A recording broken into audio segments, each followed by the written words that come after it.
So complexity is PMI's ninth principle of project management. Learning how to identify the complexity of the systems involved to effectively manage a project takes the understanding of the application of the tools in a project manager's tool belt.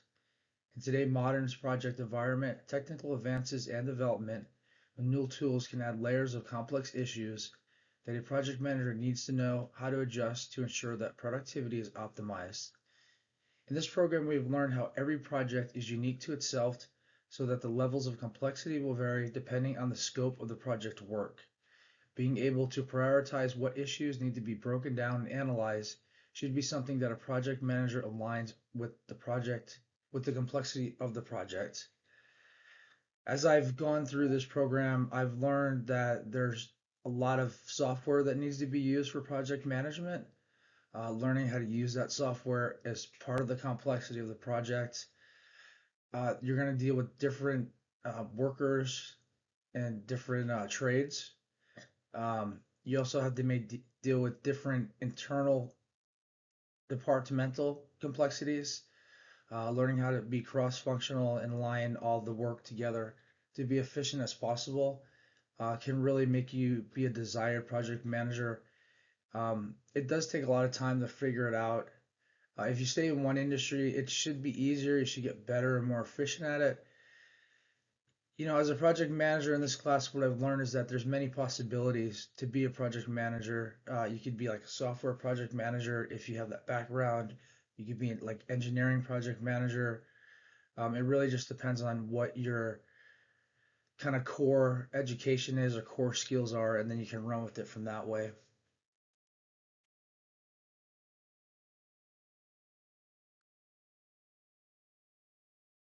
All right, so moving on here, we're going to talk about risk. So risk is another principle that we covered in this course. So there is a trade-off between risk and rewards. Learning what your risk tolerance level is may take time to discover. In this course, we use a tool called the Risk Register to determine what the probability of a risk is. Determining the probability of a risk and what type of contingency plans need to be created to help mitigate these risks are part of the project planning phases. Being effective and efficient requires to have a firm understanding of the risks involved in your project. Risk is very important. As a project manager, you have to make that decision what risk you're going to take. Is it worth the rewards? Are you looking at profits? Are you looking at safety? My biggest risk is going into companies that have different trades and they all have different unions. I've learned that recently. It makes it very competitive to a fact where it sometimes creates an illusion that it may not be safe to work. Everyone's fighting over kind of like a pool of money and benefits and resources, and everyone wants their hands in it. Um, it can be challenging to sort it out. There's risk for me personally as a project manager. Maybe getting to the job site is another thing you have to worry about. Staying at home could be a risk. There's a lot of technical risk with hackers, security issues, um, confidential priority information being exposed. Insurance is good to have to cover some of those financial risks. Of course, there's unforeseen things that can happen as well that you might want to just have those contingency plans available for to help cover that risk.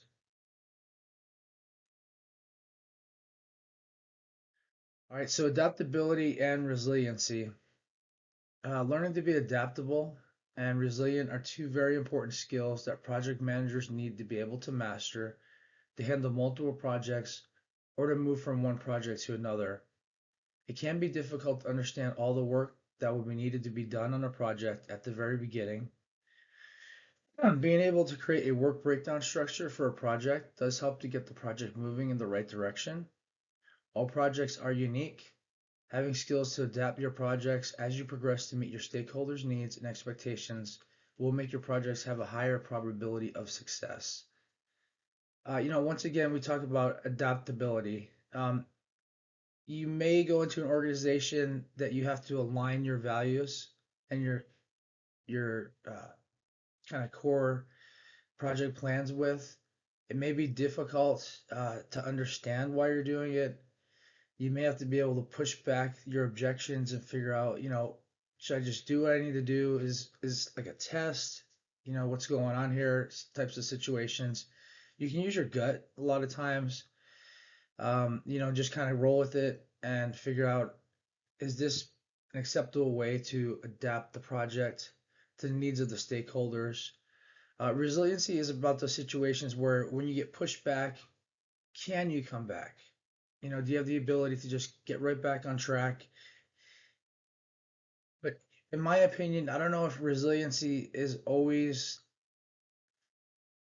good benefit. You want to be resilient to a certain point, but you don't want to just keep pushing forward, pushing forward, pushing forward, pushing forward. You may burn yourself out. You may be using too many resources and applying those to a client or a stakeholder where they're kind of overusing you. You want to be realistic with your resiliency. If it's your first time working with a client, especially, they may try to like take advantage of you if you don't really have a lot of experience in the field or understanding of what the value of a project manager is. It's just important to stay in communication with your clients, be firm with them, and understanding that, we're able to provide you with a certain level of service. And pushing beyond that is a little challenging sometimes. And if they're consistently trying to push you beyond and move up your level of service, you may want to go ahead and look at having a meeting and renegotiating contracts.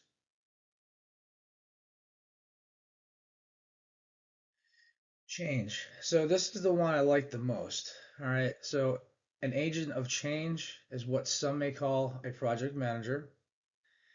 From my understanding of this title, it does represent the fact that project manager roles are not always well defined and that they may be required to create their job roles based off of specific unique processes that are aligned with each individual project. Being a project manager in the world today also requires constantly updating processes to ensure that quality of standards are met and maintained at current industry levels.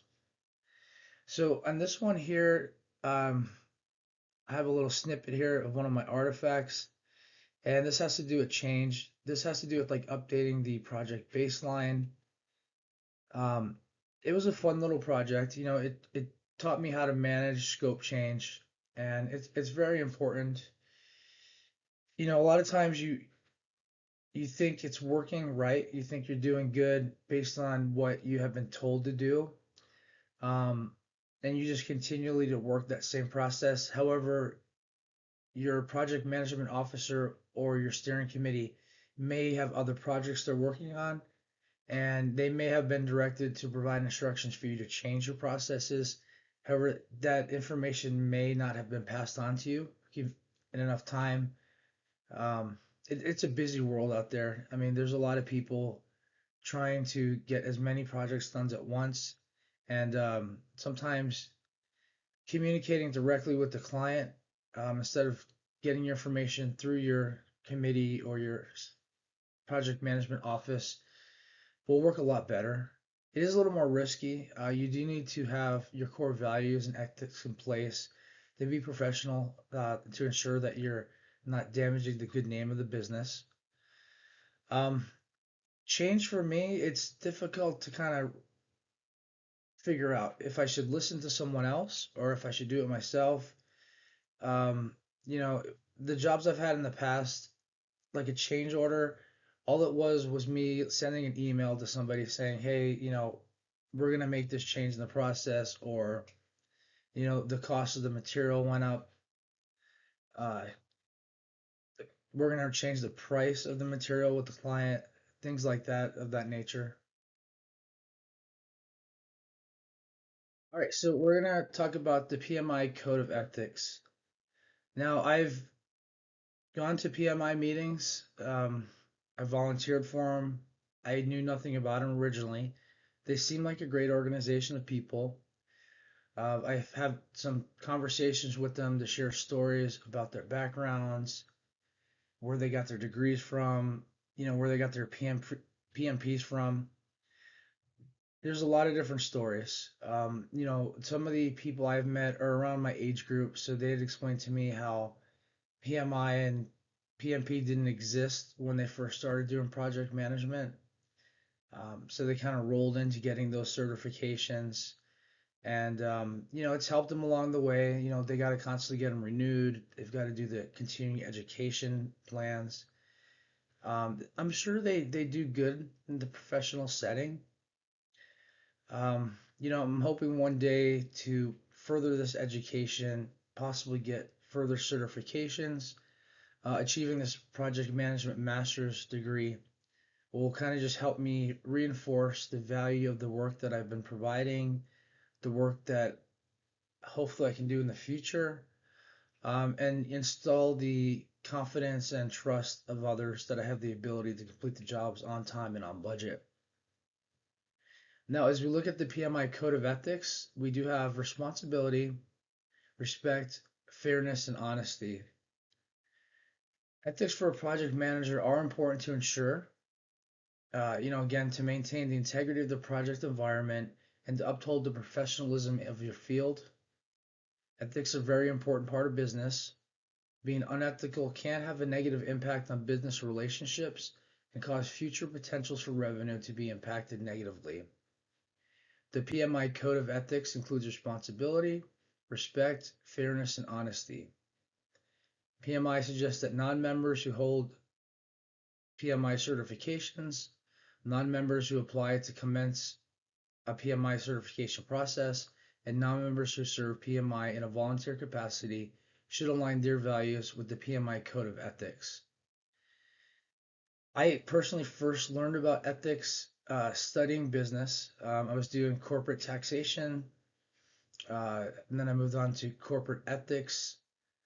It's really common sense, right? I mean, you're working in a business environment where you are working under the umbrella of someone that's providing you money to, eat, live, survive, entertain.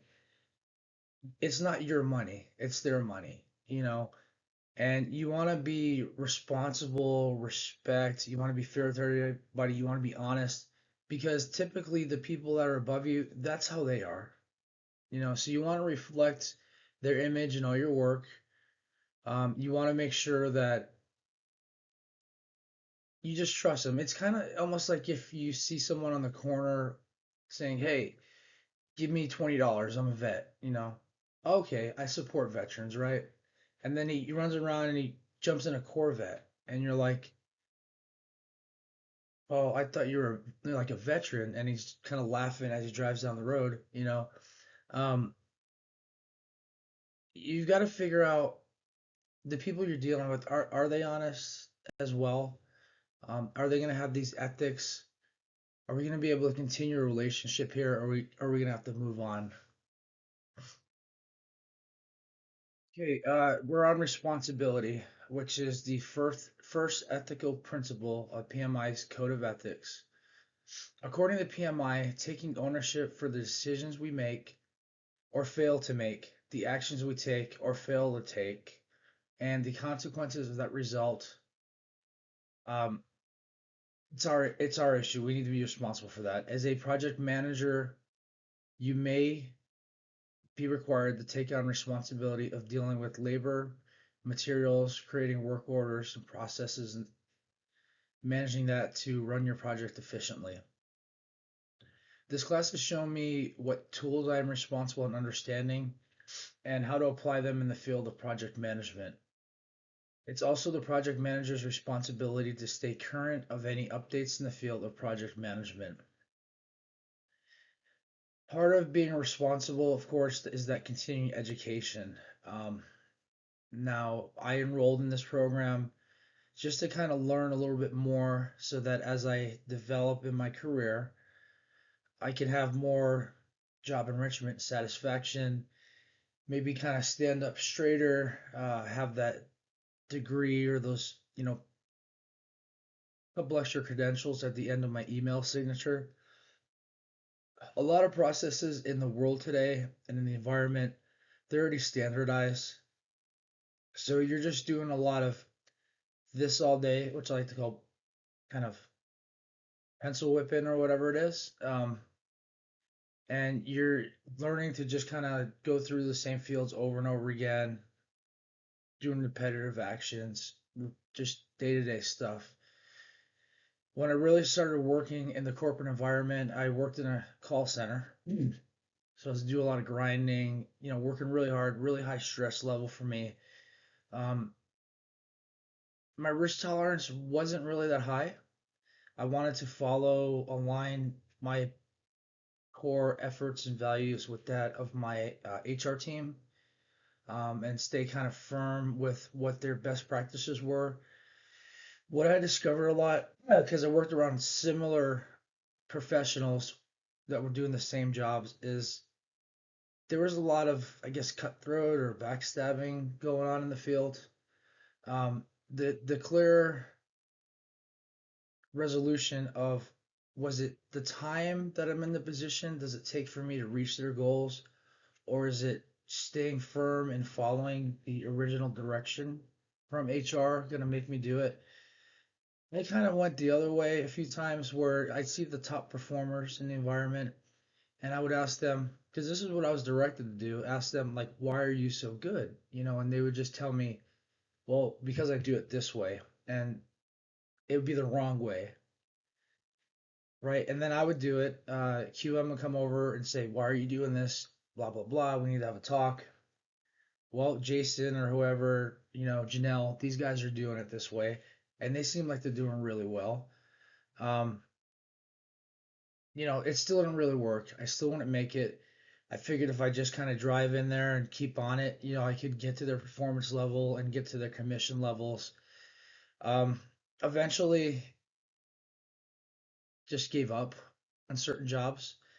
With this job here and project management, especially, I do understand that there's definitely responsibility on making the correct decisions. Now, in times of emergencies, you may need to kind of override your basic process of thoughts to understand that you're going to be limited to what resources are available. You're going to have to be responsible and come up with the answer as to why you made that decision. Was it the best decision? Do you stand by that decision? And the stakeholders, sometimes they're either going to have to understand or they're just going to have to move on to something else. All right, respect. The older generation that I'm with, a lot of times, one step above me, they have a firm understanding of respect. I don't quite see eye to eye with their version of respect. They think because of the work they've gone through and the efforts they put in and everything they've sacrificed, that they have immediate respect and they deserve respect. You know, and I know it's an essential skill that a productive project manager must be able to exhibit to ensure the best outcomes. In this class, I've learned that there are a few ways to ensure that you gain the respect of your stakeholders. Being able to provide peace of mind that a stakeholder needs and expectations are met, and that you're able to facilitate their desired results will always help you gain respect of the fellow stakeholders. It's kind of like tit for tat. You go into an organization, maybe they say like, "Hey, here comes a greenhorn. Let's have a good time with them. Let's, break them in, have some fun, right?" But you're thinking, "I'm here to work. Here's my values. This is who I want to be," and you kind of follow along with them, and then once again, you have your boss come up to you. Why did you do that? Or why what was someone else's opinion here? Someone I should respect in your organization. And they just start making like little tick marks, completely going down until you completely might lose complete respect for an organization and the stakeholders involved, who you had really high values for may become just bad company. You really want to try your best to respect people and their values, but you also need to understand that if you are the same person and you haven't changed and they're still not showing you respect for who you are, again, it may just be time to kind of move on and see if you can find another group of people to kind of work with whose values of respect align with your values. Now, it's not about job abandonment or leaving any type of open projects or anything like that. It's about truly trying to find job that you're comfortable with, you're satisfied with, one that you can come home with respect for yourself, for your family, knowing that you're doing a good job further for the communities. Um, there's certain things that you definitely want to respect, money, materials, labor, all your baseline resources that you have available on your job. Um, Values and respect. I mean, it's not really you treat them like how they treat you. You just want to stay firm, be yourself, and respect that if you're waking up and going to work every day and making it home safe, that everything's okay. Fairness. All right, so fairness is another one of those PMI codes of ethics that helps you to provide a professional attitude and appearance um, for the project manager role.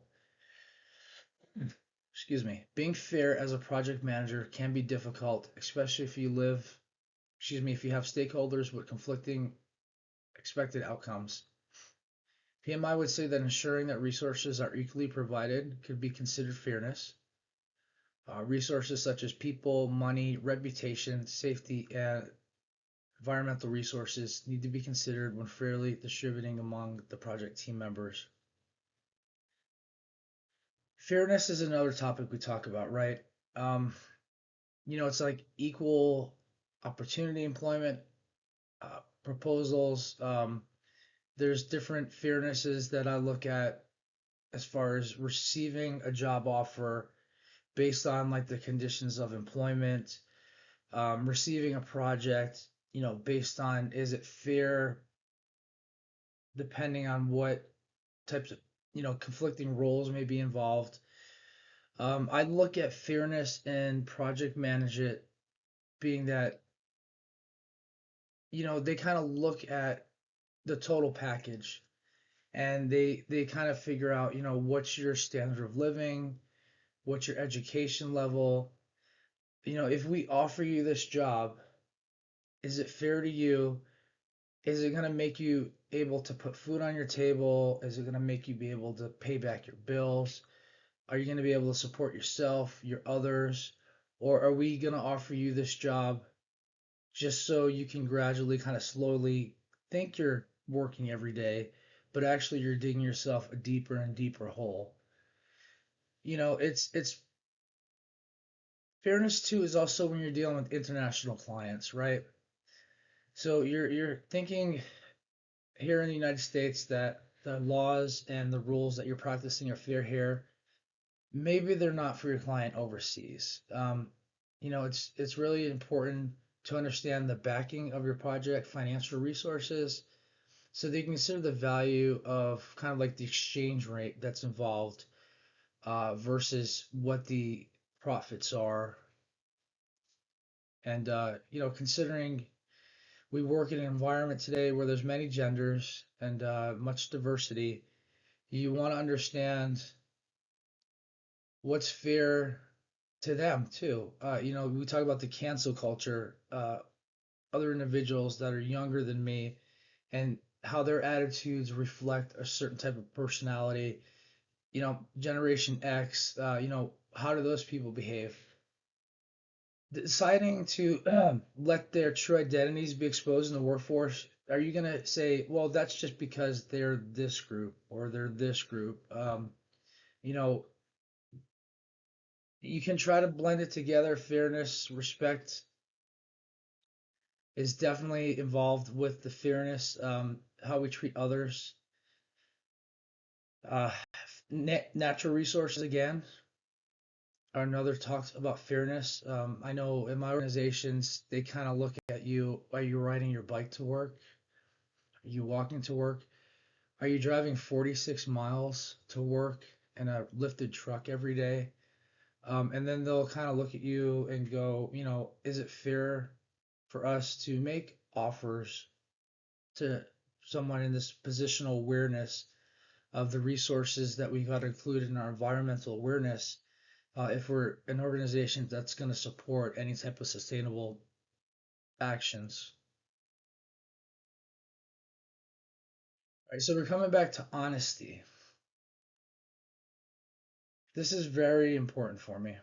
Okay. Now, honesty is the last code of PMI's PMI Code of Ethics. Being able to understand the truth and being able to communicate the truth about all matters involved in the project work help to round off the project manager's image and can help to ensure that stakeholders are able to trust work that is being completed by the stakeholders. Okay. So when you're talking about the stakeholders trusting each other's work, you're talking about more of cross-functional teams. Are you part of this? You're doing your best to be honest. And then we talked about the stakeholders that are kind of like the devil advocates or the ones that are looking to destroy your project and what the allowance is for those individuals to be part of the workforce and your projects. And are you the one that needs to say, hey, can you stop? Or are you the one that needs to reevaluate your organizational structure and go, why is this stakeholder involved in this? Is he a true stakeholder? Is he kind of like a covert agent? Why is this person here? And if you kind of like have a buzz or you kind of feel that there's kind of an issue with one of the stakeholders and you approach maybe your head officer or someone above you and try to get the truth about this person and then they're not honest about it, they can add a lot of stress to your work. It could be inefficient, waste of resources, waste of time. It could also cause a lot of delusions, stress, create collusional opportunities that you can move forward with to kind of press the issues as to why are you taking this approach that this is my problem when I've already advised you that we do have internal issues where your employees or stakeholders are not fairly competing against each other and kind of using you as their tool to kind of, maybe steal the contract from you, give it to their cousin, whatnot. All right, that's it for this. I'll connect with you in a little bit.